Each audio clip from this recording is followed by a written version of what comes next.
నమస్తే. ఎన్ భారతీదేవి గారి నవల లవ్ ఫ్లేమ్ 2వ భాగం. ఆ రోజు కాలేజీ నుంచి 4 గంటలకే ఇంటికొచ్చింది రజియా. రోజు కాలేజీ నుంచి రాగానే బాల్కనీలో కూర్చుని టిఫిన్ తింటూ వచ్చేపోయే వాహనాలను చూస్తూ 1 గంట కాలక్షేపం చేస్తుంది. ప్రక్కల దట్టంగా అల్లుకున్న క్రీపర్స్తో పచ్చగా చల్లగా ఉంటుంది. అతను మేడ మీద గదిలోకి వచ్చిన తర్వాత సాయంత్రం పూట రజియా బాల్కనీలోకి రావటం లేదు. అతను మేడ మీద గదిలోకి వచ్చి దాదాపు 4 వారాలవుతుంది. ఇంతవరకు అతన్ని రజియా చూడలేదు. ఉదయం 8 గంటలు దాటందే రజియా నిద్ర లేవదు. అతను ఆ టయానికి కార్యక్రమాలన్నీ ముగించుకుని బయటకెళ్తాడు.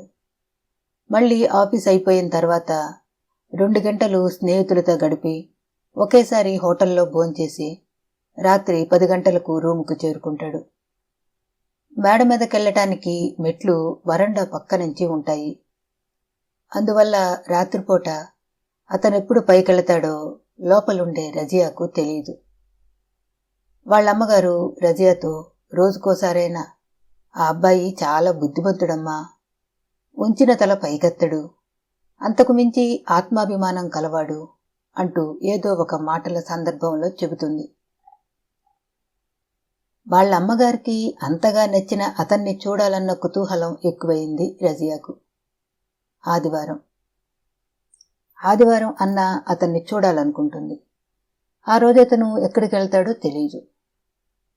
ఆ రోజు రజియా పుట్టినరోజు. సాయంత్రం 4 గంటలకు తన ఫ్రెండ్స్ అందరినీ పార్టీకి ఆహ్వానించింది. ఉదయం 5 గంటలకే రజియాను వాళ్ళమ్మగారు నిద్రలేపి తలస్నానం చేయించింది. రోజులా ప్యాంటు షర్టు వేసుకోకుండా పట్టుచీర కట్టుకోమని లక్ష్మి కోపంగా చెప్పడంతో ఇక తప్పదనుకుని ఎరుపు రంగు కంచిపట్టు చీరకు పెద్ద జరీ బోర్డరున్న చీర కట్టుకుని అదే కలర్ జాకెట్ వేసుకుంది. రోజులా జుట్టు దువ్వి వదిలేయకుండా పొడవుగా జడ అల్లుకుని తల నిండుగా కనకాంబరాలు మరువం కలిపి కట్టిన మాల పెట్టుకుంది. యవ్వన కాంతితో విరగబూసిన పువ్వుల చెట్టులా ఉన్న కూతుర్ని చూడటానికి 2 కళ్ళు చాలటం లేదు లక్ష్మికి. ఉప్పు, గుప్పెడు ఎండుమిరపకాయలు రజియా చుట్టూ తిప్పి మండుతున్న పొయ్యిలో వేసింది. పైన గదిలో ఉన్న అబ్బాయితో, అతన్ని ఈరోజు మనింట్లో భోంచెయ్యమన్నానని చెప్పిరామ్మా అన్నది లక్ష్మి. పని మనిషిని పంపించు మమ్మీ, అతనితో నేనింతవరకు మాట్లాడలేదు. తప్పమ్మా, ఎవరినైనా భోజనానికి పిలిచినప్పుడు స్వయంగా ఆహ్వానిస్తేనే మర్యాదగా ఉంటుంది. వెళ్ళమ్మా అంది బుజ్జగిస్తూ. భోజనానికి రమ్మని చెప్పడానికి అతని గది దగ్గరకు వెళ్ళింది రజియా. గది తలుపులు లోపల నుంచి గడియ పెట్టి ఉన్నాయి. మహానుభావుడు, ఈరోజైనా గదిలో ఉన్నాడు అనుకుంటూ తలుపు మీద చిన్నగా చప్పుడు చేసింది. 2 నిమిషాల తర్వాత తలుపులు తెరుచుకున్నాయి. గుమ్మం నిండుగా నిల్చున్న అతన్ని చూసి కనురెప్పవేయటం మరిచిపోయింది రజియా. అది కళ నిజమా అన్న భ్రాంతికి లోనయింది ఆమె మనసు. అతని స్థితి అలాగే ఉంది. ఇరువురు 2 నిమిషాలు ఒకరిని ఒకరు చూసుకుంటూ బొమ్మల్లా నిల్చున్నారు. ఆ రోజు అమరావతిలో కనిపించి ఇప్పటి వరకు నా కలల్లో చోటు చేసుకుని నాకు నిద్ర పట్టకుండా చేస్తున్న రజియా ఇక్కడికి ఎలా వచ్చింది? ఖాన్ గారు తమకు ఒక్కతే కూతురని చెప్పారు. ఈ రజియా ఖాన్ గారి అమ్మాయా? భగీరథ ప్రయత్నం మీద మామయ్య పేరు ఉపయోగించి ఈ రూము సంపాదించుకున్నాను. ఖాన్ గారు ముందే చెప్పారు, వాళ్ళమ్మాయికి కోపం తెప్పించకుండా ప్రవర్తించమని. దుర్వాస మహామునిలా వాళ్ళ అమ్మాయికి కోపం ఎక్కువని, ఆమెకు కోపం వస్తే రూము ఖాళీ చేయాల్సి వస్తుందని అన్నారు. రజియా ఖాన్ గారి అమ్మాయా కాదా? అతని మనసులో ఆలోచనలు సుళ్ళు తిరుగుతున్నాయి. ఇతను ఇక్కడున్నాడేమిటి? ఆ రోజు పరిచయమైన కృష్ణ రామారావు గారి మేనల్లుడా? ఇన్ని రోజుల నుంచి ఈ గదిలో ఉంటున్నది ఇతనా? కృష్ణను మళ్లీ చూస్తానని కలలో కూడా అనుకోలేదు. అతని రూపం నన్నింకా వెంటాడుతూనే ఉంది అనుకుంది. కృష్ణను చూడగానే రజియా హృదయం పులకరించింది. ఫ్యాన్ గాలికి అతని జుట్టు రేగిపోయి ఎంత అందాన్నిస్తుంది. ఆ అందాన్ని రెప్పవేయకుండా అలా ఎంతసేపైనా చూడాలనిపిస్తోంది రజియాకు. ఆడపిల్లకుండే సహజమైన సిగ్గు అడ్డు వస్తుంది. నేల చూపులు చూస్తూ మౌనంగా నిల్చుంది. రజియా? అతని పెదవులు అస్పష్టంగా పలికాయి. సిగ్గు బరువుతో నేలవాలిపోతున్న కనురెప్పలను ఎత్తి అతని వైపు చూసింది రజియా. అప్పుడే స్నానం చేసి వచ్చినట్టున్నాడు. గళ్ల లుంగీతో ఉన్నాడు. షర్టు వేసుకోలేదు. పచ్చని అతని ఛాతీ మీద నీటి బిందువులు ముత్యాల్లా మెరుస్తున్నాయి. కూర్చోండి అన్నాడు కృష్ణ గుమ్మానికి అడ్డు తొలిగి దారిస్తూ. గదిలోకొచ్చి కూర్చుంది రజియా. ఈరోజు నా పుట్టినరోజు. మా అమ్మగారు ఈరోజు మిమ్మల్ని మా ఇంటికి భోజనానికి రమ్మన్నారు. మీ అమ్మగారు చెప్పారు గాని మీ పుట్టినరోజన్ని మీరు చెప్పలేదుగా? రజియా కళ్ళల్లోకి ఏదో వెతుకుతున్నట్లుగా చూస్తూ అన్నాడు కృష్ణ. ఆమె చూపులు నేలవాలాయి. సారీ, ఈరోజు ఆఫీసులో ఇన్స్పెక్షన్ జరుగుతుంది.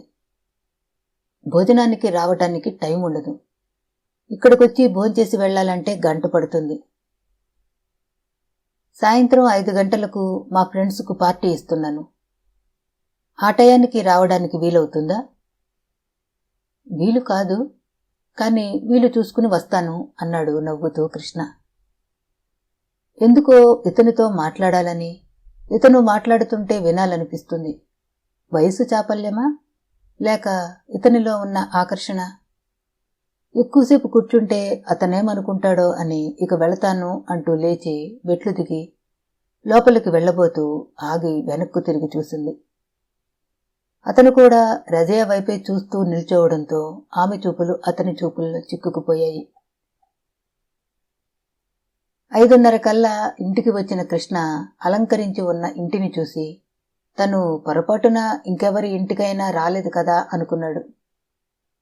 రంగురంగుల దీపకాంతులతో అంతకంటే అందంగా మెరిసిపోతూ రకరకాల డ్రెస్సుల్లో సీతాకోక చిలుకల్లా అలంకరించుకున్న అమ్మాయిలు. హాలంతా నిండి ఉన్న కుర్చీలలో ఒక్క కుర్చీ కూడా ఖాళీ లేకుండా కూర్చున్నారు. సినిమాలను గురించి, చీరల గురించి, మళ్ళీ తమ మాటలు వినేవాళ్లు దొరకరేమో అన్నంత హడావిడిగా మాట్లాడుకుంటున్నారు. పెద్ద టేబుల్ మీద కేక్ అందంగా అమర్చబడి ఉంది. దాని చుట్టూ క్యాండిల్స్ వెలుగుతున్నాయి. రజియా ఇంకా కేక్ కట్ చేయలేదు. సమయానికి వచ్చాను అనుకున్నాడు కృష్ణ. అంతమంది అమ్మాయిల మధ్యకు వెళ్లాలంటే బెరుకుగా ఉంది. లోపలకు వెళ్లడమా మానటమా అన్న సందిగ్ధావస్థలో వరండాలోనే అలాగే నిల్చున్నాడు. అంతలో రజియా చూసి బయటకొచ్చి, మీకోసమే కేక్ కట్ చేయకుండా ఎదురు చూస్తున్నాను, రండి లోపలికి అంది నవ్వుతూ. జరీతో ఎంబ్రాయిడరీ చేసిన బెనారస్ సిల్క్ చీరలో అప్సరసల దివిలో తిరిగే దేవకాంత పొరపాటున నేల మీద దిగిందా అనిపించేలా ఉంది రజియా. కృష్ణ లోపలికి వచ్చాడు. రజియా కేక్ కట్ చేయడానికి టేబుల్ దగ్గరికి వెళ్ళింది. వాళ్ళమ్మ, నాన్నగారు వచ్చి రజియాకి ఇరుపక్కలా నిల్చున్నారు. రజియా కేక్ కట్ చేసి క్యాండిల్స్ ఊది వాళ్ళ డాడీకి, మమ్మీకి కేక్ ముక్క తినిపించింది. అంతమంది అమ్మాయిల ఎదురుగా నిల్చోవాలంటే ముళ్ల మీద నిల్చున్నట్లుగా ఉంది కృష్ణకు. ఖాన్ గారు కృష్ణ వరండాలోకి వచ్చి కూర్చున్నారు. లోపల నుంచి అమ్మాయిలు మాట్లాడుతున్న మాటలు కృష్ణకు వినిపిస్తూనే ఉన్నాయి. రజియా, ఇతన్నెక్కడో చూసినట్లుంది, ఎక్కడ చూశానో గుర్తు రావడం లేదు అంది లలిత గొంతు. అమరావతిలో చూశావు నవ్వుతూ అంటుంది రజియా. ఇతను ఇక్కడికెలా వచ్చాడు? లలిత ఆశ్చర్యంగా అడుగుతుంది. ఇతను మా నాన్నగారి స్నేహితుడి చుట్టం, మా మేడ మీద గదిలో ఉంటున్నాడు.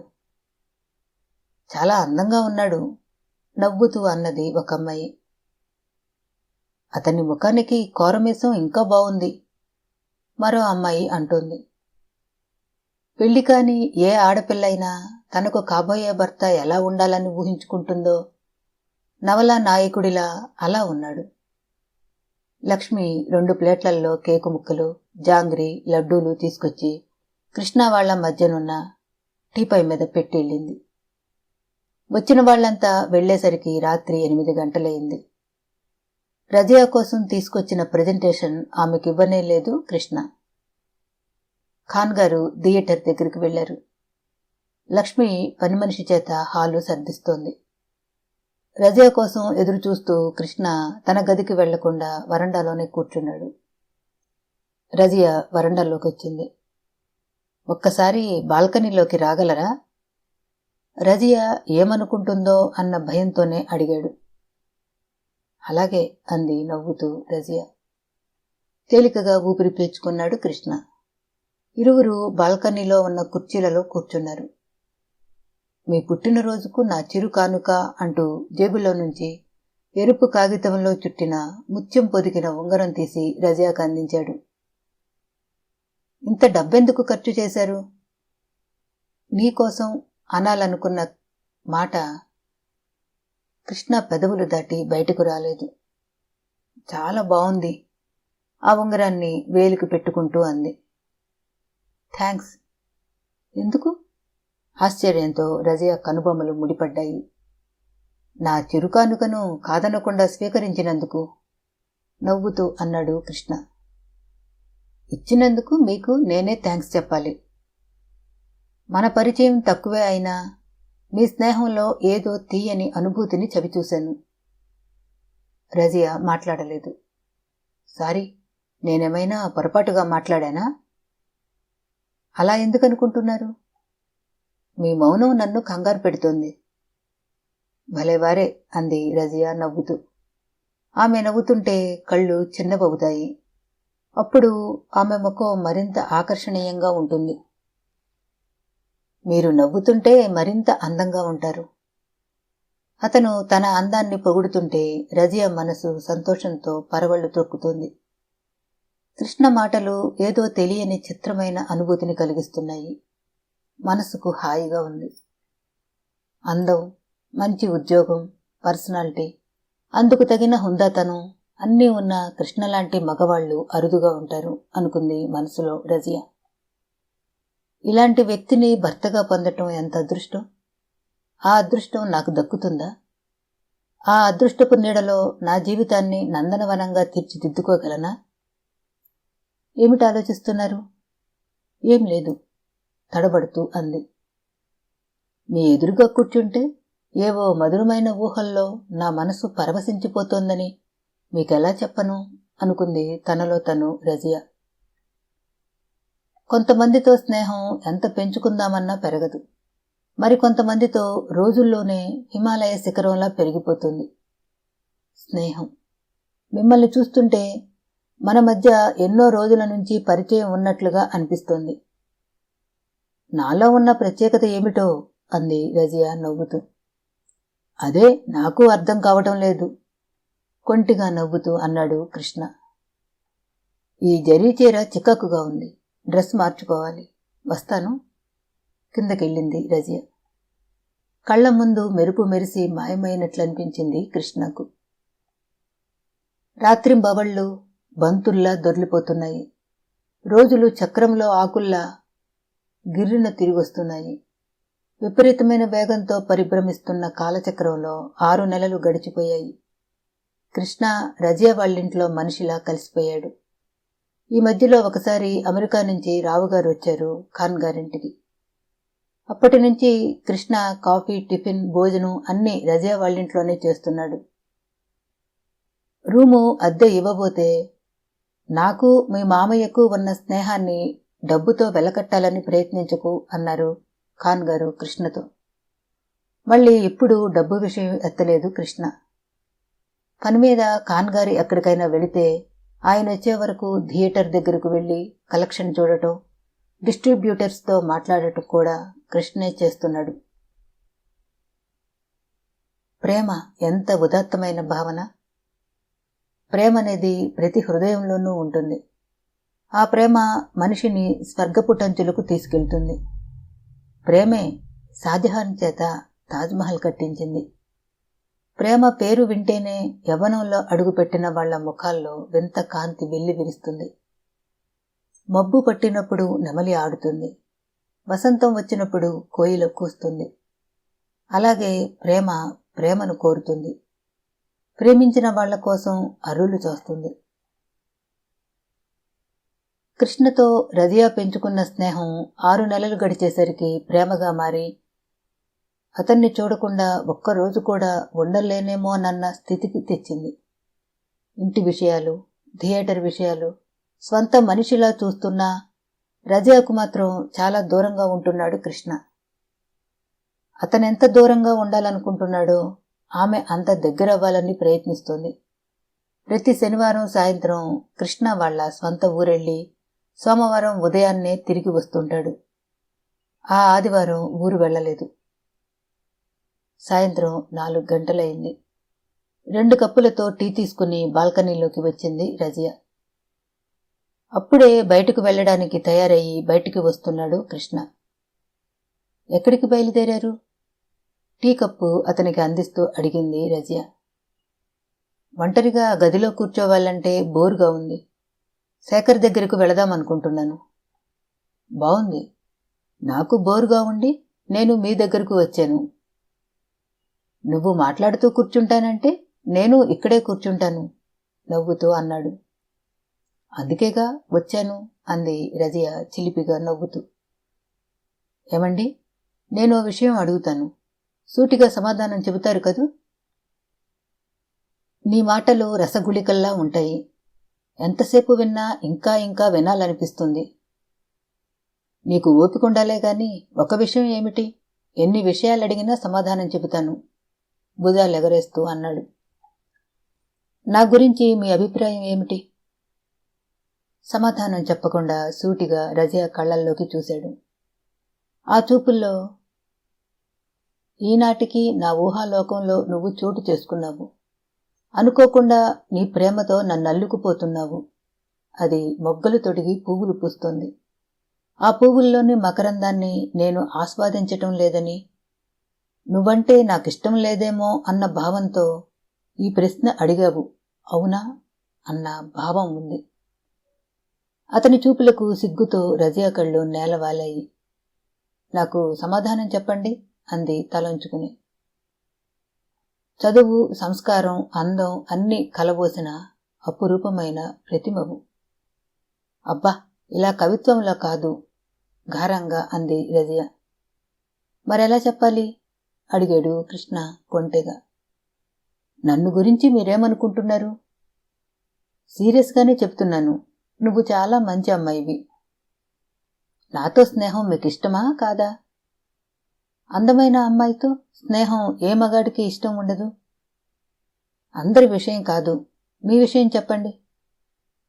నీ స్నేహం ఒక వరంగా భావించుకుంటున్నాను. నిజంగానా? నమ్మలేనట్లుగా అడిగింది. ఎలా చెబితే నమ్ముతావు? మీ మాట మీద నాకు నమ్మకం ఉంది అంది రజియా నవ్వుతూ. నీ అనుమానాలన్నీ తీరిపోయినట్లేనా? నవ్వుతూ అడిగాడు కృష్ణ. మీతో పరిచయం నన్ను మరో లోకానికి లాక్కొచ్చింది. నా మనసు మీ చుట్టూ తిరుగుతుంది. అది ప్రేమో అభిమానమో నాకే అర్థం కావడం లేదు. మీ మనసును నా మనసు కోరుతుంది. ఉదయం భోంచేస్తే సాయంత్రానికి ఆకలైనట్లుగా, నేను కాలేజీ నుంచి రాగానే మీరు కనిపించకపోయినా, ఆఫీసు నుంచి 5 నిమిషాలు ఆలస్యంగా వచ్చినా ఎందుకో బాధగా ఉంటుంది.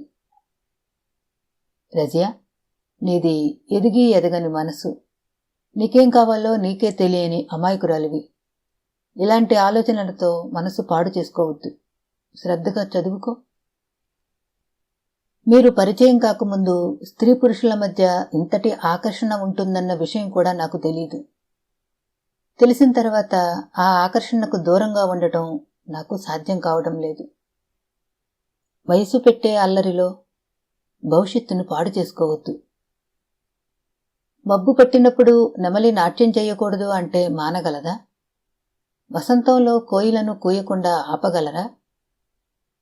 అందని జాబిలి కోసం అరులు చాచకుండా కలువ ఉండగలదా? ఆవేశంగా అంటున్న రజియా వైపు విస్మయంగా చూశాడు కృష్ణ.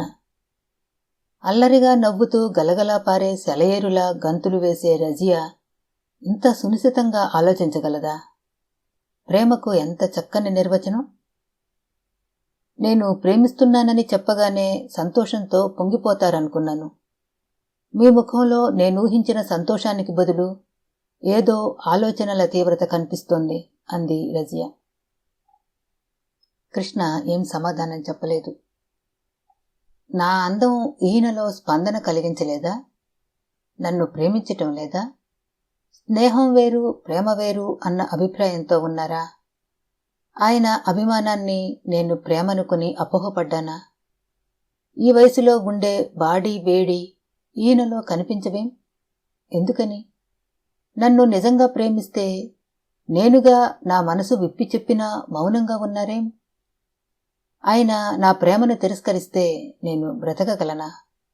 నో, అలా జరగటానికి వీల్లేదు. రకరకాల ఆలోచనలతో వాయుగుండం ఏర్పడిన బంగాళాఖాతంలా ఉంది రజియా మనసు. ఏమండి? భయంగా పిలిచింది రజియా. ఏమిటి రజియా? తెచ్చిపెట్టుకున్న నవ్వుతో అడిగాడు కృష్ణ. మీరు నన్ను ప్రేమించటం లేదా? చూడు రజియా, విజయవాడ నుంచి గుంటూరు బయలుదేరితే ఎంత దూరం ఉంటుందో, గుంటూరు నుంచి విజయవాడ బయలుదేరినా అంతే దూరం ఉంటుంది. నువ్వు నన్నెంతగా ప్రేమిస్తున్నావో నేను కూడా నిన్ను అంతకంటే ఎక్కువగానే ప్రేమిస్తున్నాను. నువ్వు నీ ప్రేమని వ్యక్తం చేయగలిగావు, నేను వ్యక్తం చేయలేకపోయాను, అంతే తేడా. హద్దులు దాటిన సంతోషంతో అతని చేతినందుకుని తన చెక్కిలికి ఆంచుకుంది రజియా. అప్రయత్నంగా అతను ఆమెకు దగ్గరగా జరిగాడు. చిన్న బలహీనతకు కృష్ణ మనసును పట్టేసింది. రజియాను చేతుల్లోకి తీసుకున్నాడు. గువ్వల అతని గుండెల్లో ఒదిగిపోయింది రజియా. తన గుండెల మీదన్న రజియాను ఆప్యాయంగా తడుముతున్నాడు. ఆ స్పర్శానుభూతికి ఆమె అణువణువు పరవశించిపోతోంది. పువ్వుల సమూహంలా ఉన్న ఆమె మెత్తని ఎద అతనికి వింత అనుభూతినిస్తోంది. చాలామంది అమ్మాయిలు అతన్ని ప్రేమించమంటూ ఉత్తరాల వర్షం కురిపించారు కొంతకాలం. ఇంకా కొందరు అమ్మాయిలు అతనికి దగ్గరగా వచ్చారు. కానీ అతను ఇంతకు ముందెప్పుడూ ఇటువంటి చిత్రమైన స్పందనను పొందలేదు. రజియా స్పర్శకు ఏదో మత్తు ఆవరించినట్టుగా ఉంది. అందంగా నవ్వుతున్న ఆమెను మెడపట్టి కిందకు వంచి తరుణారుణ అధరాలను తన మునిపళ్లతో అందుకున్నాడు.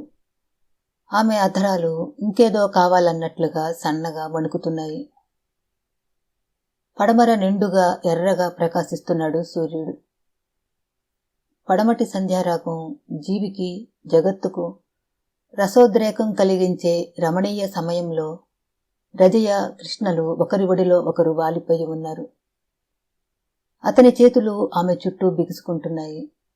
వివేకం వెన్నుతట్టడంతో అయిష్టంగానే రజియాను వదిలేసి ఆమెకు దూరంగా జరిగాడు కృష్ణ. ఏమండి, రజియాకు 19 సంవత్సరాలు నిండుతున్నాయి. దానికి పెళ్లి చేసి అత్తగారింటికి పంపాలన్న ఆలోచనే లేదు మీకు అంది తెచ్చిపెట్టుకున్న కోపంతో లక్ష్మి. చూడు లక్ష్మి, కళ్యాణం వచ్చినా కక్కొచ్చినా ఆగదంటారు. మన రజియాకి ఇంకా కళ్యాణయోగం రాలేదు. 4 సంవత్సరాల నుంచి ఇదే మాట చెబుతూ నా నోరు మోయిస్తున్నారు. దాని వయసులో నేను రజియాకు తల్లినయ్యాను. పెళ్లి చేస్తే కూతుర్ను అత్తగారింటికి పంపాల్సి వస్తుందని మీకు భయం. నిజమే లక్ష్మి, నా బంగారు తల్లిని చూడకుండా నేనుండలేను. అలా అని దానికి పెళ్లి చేయకుండా ఎంతకాలం ఇంట్లో ఉంచుకుంటారు? మనకు 25 లక్షల రూపాయల ఆస్తిపాస్తులున్నాయి. రజియాకు అందం ఉంది, చదువు ఉంది, అన్నిటికీ తగినట్లుగా మంచి మనసుంది. దాన్ని చేసుకోవడానికి అబ్బాయిలు క్యూలో నిలబడతారు. దాని పెళ్లికి నువ్వెందుకు ఇంత ఆతృత పడతావు? నవ్వుతూ అన్నారు ఖాన్గారు. నా భయం మీకు అర్థం కాదండి. తండ్రి మహమ్మదీయుడు, తల్లి హిందువు. అది ఏ కులానికి చెందుతుంది? రేపు దాన్ని చేసుకోబోయేవాడైనా ఆ ప్రశ్న అడుగుతాడు కదా, అప్పుడేమని సమాధానం చెప్పగలుగుతారు? లక్ష్మీ ముఖంలో కారు మేఘాలు కమ్మాయి. కూతురుకు మంచి సంబంధం రాదేమోనన్న భయంతో ఆమె మనసు విలవిలలాడిపోయింది. ఖాన్గారి మనసును కూడా ఆ ప్రశ్న వేధిస్తున్నా తన మనసులోని బాధను బయటపెడితే లక్ష్మి మరింత కుంగిపోతుందని తన బాధను, భయాన్ని తనలోనే దాచుకుని చిరునవ్వుతో, నువ్వు చిన్న విషయాన్ని భూతద్దంలో నుంచి చూస్తూ భయపడుతున్నావు లక్ష్మి. మనిద్దరం వేరువేరు కుల మతాలకు చెందిన వాళ్ళం. మనం పెళ్లి చేసుకుని ఒకరిని ఒకరు అర్థం చేసుకుంటూ హాయిగా కాపురం చేసుకోవటం లేదు? 25 సంవత్సరాల నుంచి అన్యోన్యంగా ఉంటున్నాం. మనలాగే పెళ్లిళ్ళు చేసుకున్న వాళ్ల పిల్లలు మన అమ్మాయిని చేసుకుంటారు. ఒకరిని ఒకరు అర్థం చేసుకుని కాపురం చేసుకోవడానికి కులమత భేదాలు అడ్డు కాలేవు. రజియా పెళ్లి గురించి నువ్వేం దిగులు పడకు. రజియాను చేసుకునే వ్యక్తి మీ అంత విశాల హృదయం ఉండి భార్యను అర్థం చేసుకోగల ఓర్పు నేర్పు కలవాడై ఉండాలి కదా. లేకపోతే ఆకుచాటు పిందెలాగా లోకం పోకడ తెలియని రజియా భవిష్యత్తు ఎలా ఉంటుందో అని ఆలోచించటానికి కూడా భయంగా ఉంది నాకు. ఆ మాటలు అంటున్నప్పుడు లక్ష్మి కళ్లల్లో నీళ్లు చిమ్మాయి. భార్య కళ్లల్లో నీళ్లు చూడగానే ఖాన్ గారికి మనసులో చెయ్యి పెట్టి కిలికినట్లయింది. లక్ష్మి అనునయంగా పిలిచారు. భార్య పట్ల తనకున్న ప్రేమనంతా ఆ 2 అక్షరాలలోనే పొదిగి కళ్ళెత్తి భర్త వైపు చూసింది లక్ష్మి.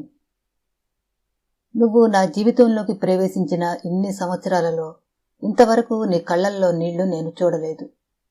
ఇప్పుడు కంట తడి పెడుతున్నావా? నువ్వు బాధపడితే నా మనసు పిండినట్లుగా ఉంటుంది. ఈ సంవత్సరంతో రజియా చదువైపోతుంది. మంచి సంబంధం చూసి పెళ్లి చేస్తాను, సరేనా? ఓదార్పుగా అన్నారు ఖాన్ గారు. లక్ష్మి ముఖంలో చిరునవ్వు మెరిసింది. ఆయన మనసు తేలికపడింది. సినిమాకెళదామా అన్నారు మాటలు మారుస్తూ. రోజురోజుకు మీరు మరీ కుర్రాళ్ళైపోతున్నారు. 50 సంవత్సరాలు దాటబోతున్నాయి. జుట్టు 2 తెల్లబడినా చిలిపితనం మాత్రం తగ్గలేదు. ఆరాధనగా భర్త వైపు నవ్వుతూ అంది లక్ష్మి. నీలాంటి అనుకూలవతి అయిన ఆడదాన్ని భార్యగా పొందిన ఏ మగాడికి ముసలితనం దరిదాపులకు కూడా చేరదు. ఇంత వయసొచ్చినా నీ చెక్కిళ్ళు చూడు, మంకిన పువ్వులా ఎంత కాంతిగా మెరుస్తున్నాయో. మనిద్దరం ఏకమై ఇన్ని సంవత్సరాలైనా నిన్ను నేను ప్రేమించిన తొలి రోజుల్లో ఎలా ఉన్నావో ఇప్పుడు నా కళ్లకు అలాగే కనిపిస్తున్నావు. ఎన్ని సంవత్సరాల నుంచి అనుభూతుల్ని పంచుకుంటున్నా ప్రతి రాత్రి తొలి రాత్రిలాగే ఉంది నాకు. అనురాగంగా లక్ష్మి వైపు చూస్తూ అన్నారు ఖాన్ గారు. మీ మాటలు ఎవరైనా వింటే నవ్వుతారు అంది లక్ష్మి సిగ్గుగా. చూడు, నీ కళ్ళు మత్తుగా నన్నెలా ఆహ్వానిస్తున్నాయో. భార్య చేతిని అందుకుంటూ అన్నారు. రజియా వస్తుందేమో. వయసు వచ్చిన ఆడపిల్ల ఇంట్లో ఉంది.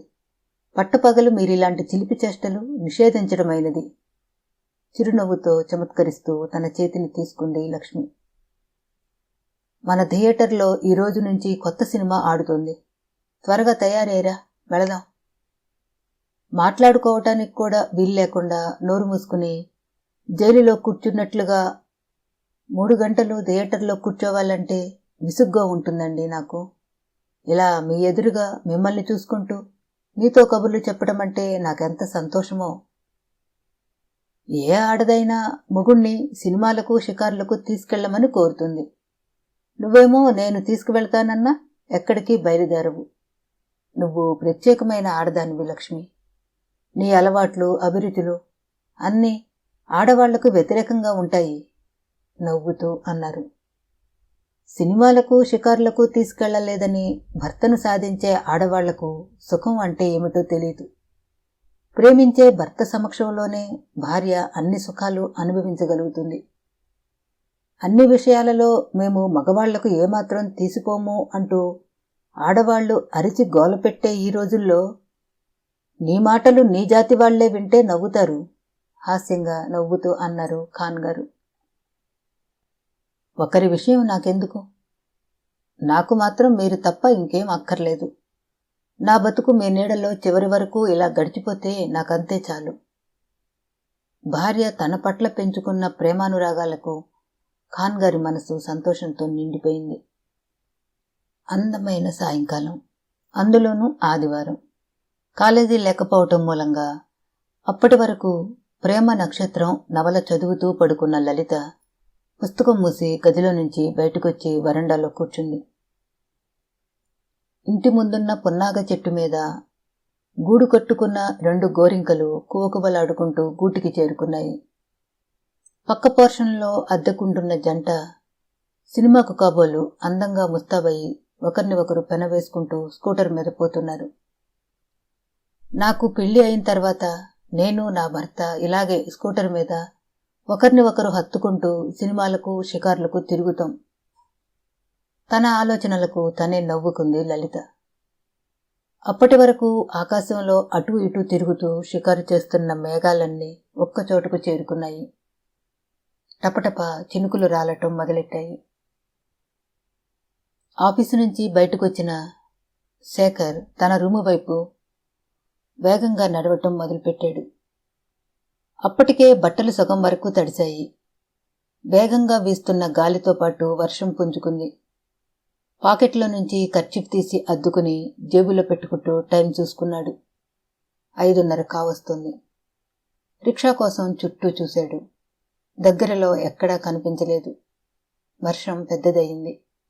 అప్పుడే వెలిగిన స్ట్రీట్ లైట్ల వెలుగులో వర్షపు దారలు వెండిలా మెరుస్తున్నాయి. ఆకాశం ఉరుములతో మెరుపులతో బోరుమని ఏడుస్తున్నట్లుగా ఉంది. రోడ్డు మీద ఉండి ఉండి పరిగెత్తుతున్న కార్లు తప్ప రిక్షాలు కనిపించడం లేదు. గబగబా అడుగులు వేసి ఎదురుగా కనిపించిన డాబా వరండాలోకొచ్చి నిల్చున్నాడు. వరండాలో లైటు వెలిగింది. కంగారుగా భుజం మీద నుంచి తల తిప్పి చూశాడు శేఖర్.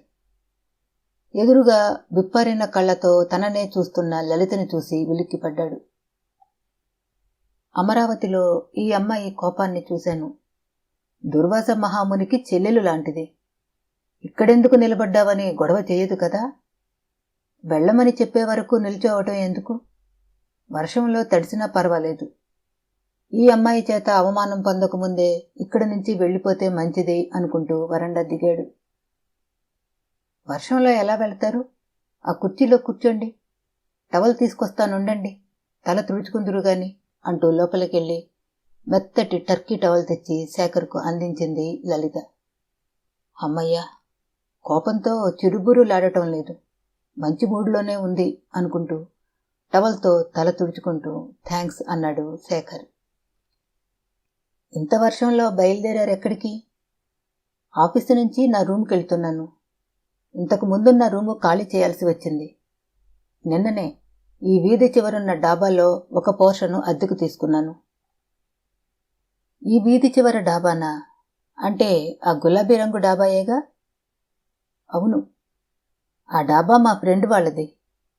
కాఫీ తీసుకొస్తాను అంటూ శేఖర్ వద్దని వారిస్తున్నా వినకుండా లోపలికెళ్ళి 2 కప్పులతో కాఫీ తెచ్చి ఒక కప్పు శేఖర్కి అందించి మరో కప్పు తను తీసుకుని అతనికి ఎదురుగా ఉన్న కుర్చీలో కూర్చుంది లలిత.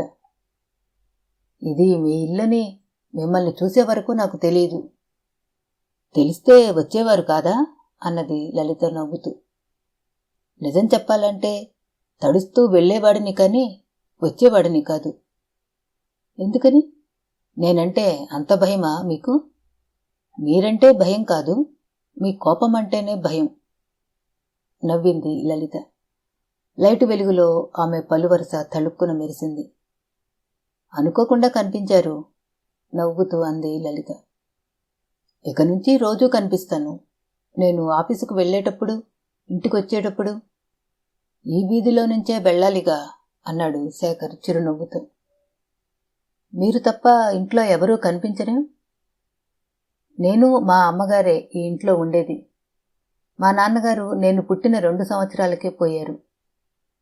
మా అమ్మకు నేను, నాకు మా అమ్మ తప్ప ఎవరూ లేరు. ఈరోజు ఆదివారం కదా, నేను ఇంట్లో ఉన్నాను. అమ్మ స్నేహితురాలింటికెళ్ళింది. అవును, ఈరోజు ఆదివారం కదా, ఆఫీసు నుంచి వస్తున్నానన్నారు. మీకు ఆదివారం కూడా ఆఫీసు ఉంటుందా? ఉండదు, పనుండి వెళ్ళాను. ఆ రోజు మొదటిసారిగా మిమ్మల్ని అమరావతిలో చూసి మీకు మాటలు రావేమో అనుకున్నాను. ఎందుకంటే ప్రతిసారి మీ స్నేహితుడు మాట్లాడేవాడు కానీ మీరు మాత్రం పదవి విప్పేవారు కాదు నవ్వుతూ అంది.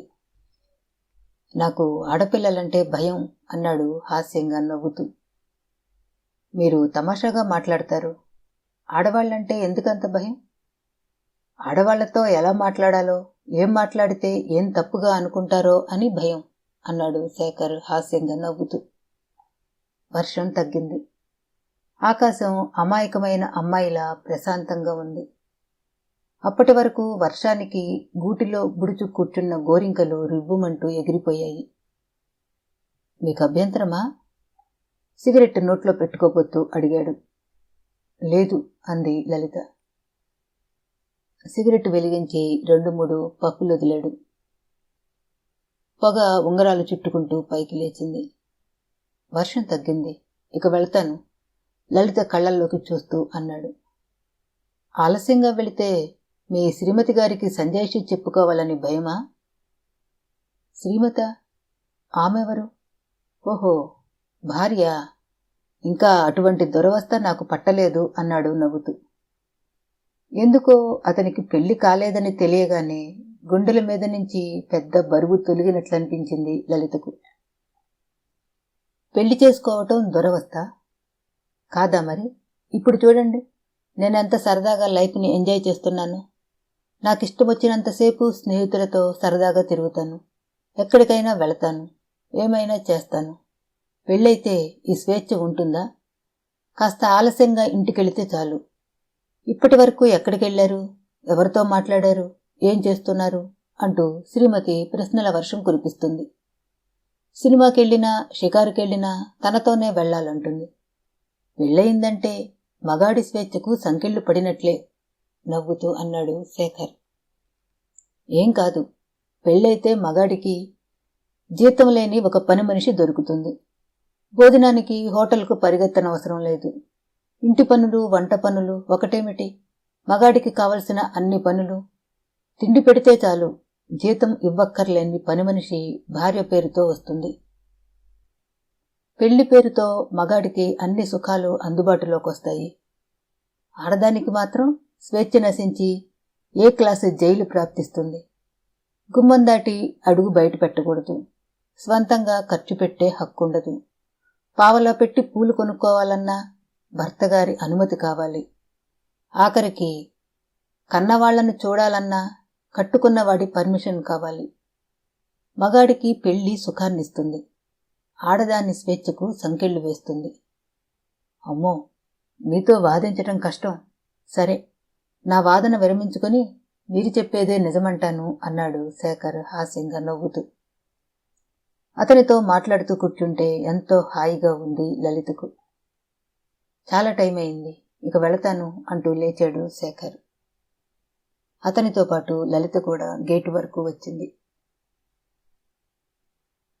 లవ్ క్లెయిమ్ నవల 2వ భాగం సమాప్తం. మళ్ళీ కలుద్దాం. సెలవు.